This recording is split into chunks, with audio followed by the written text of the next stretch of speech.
welcome to Kasfia's Accounting Services House, where we are repairing the gap between CPAs and small business owners.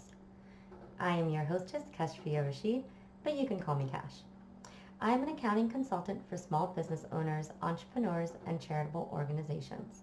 I'm a certified QuickBooks Pro with 15 years in the accounting field, and today I want to discuss 5 bookkeeping don'ts that you can stop doing today.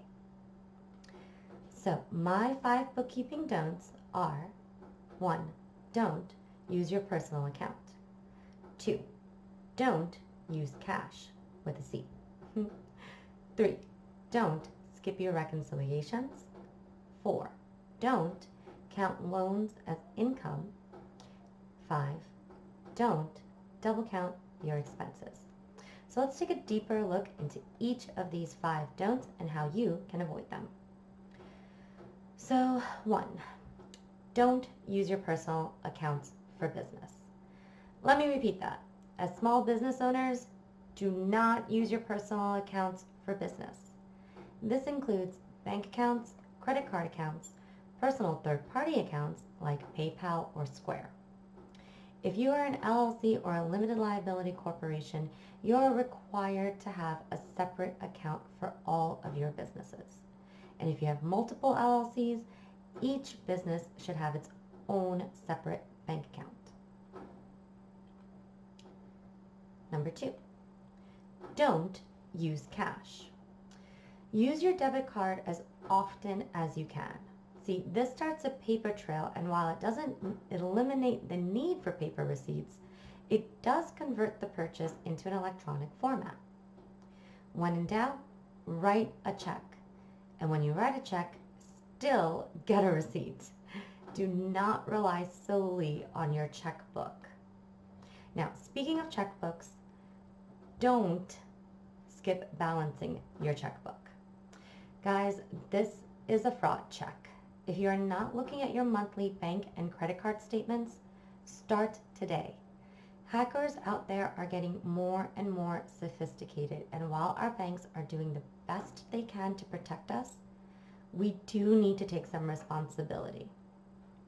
Not to mention the possible fraud activities that may happen inside of your own business. From partners skimming from the savings accounts to employees changing their payroll hours after they've been approved, balancing your checkbook is your first line of defense. If you're using QuickBooks Online, there's a built-in reconciliation feature that you can use to double check your records. Number 4, don't count loans or initial funding as income. Most small businesses aren't started with a customer paying upfront for products or services. Usually it takes the principals of the business putting in their own funds or taking out loans to start their businesses. Now, these transactions are not the same as income and should not be counted as income on your books or on your tax return. Be sure to use checks or bank transfers if you're collecting funds from different sources or partners.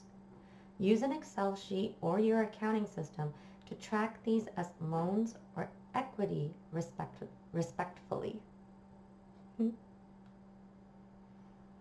And 5, don't double count your expenses. I see this one pretty often.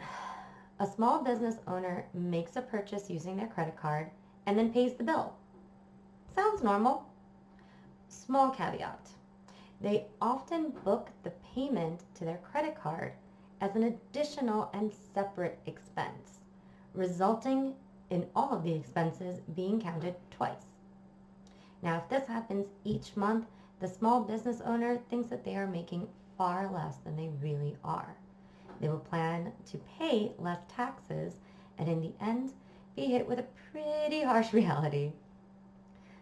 Another place this may happen is with reimbursable expenses. Now, talk to your CPA or accountant about how best to handle these.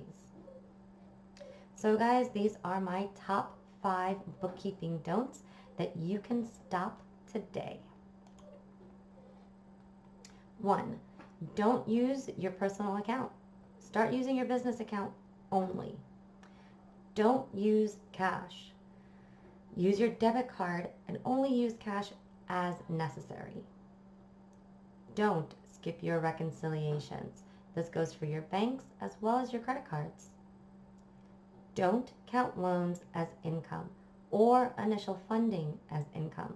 They should be counted as liabilities or as owner's equity respectfully.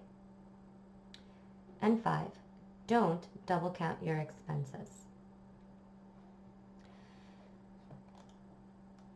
If you want more helpful tips and tricks, check out my Instagram page at Kash the Bookkeeper, that's Kash with a K, and follow me on LinkedIn. You can also request a 15-minute phone consultation on my website, www.kashaccounting.com. Thanks for tuning in.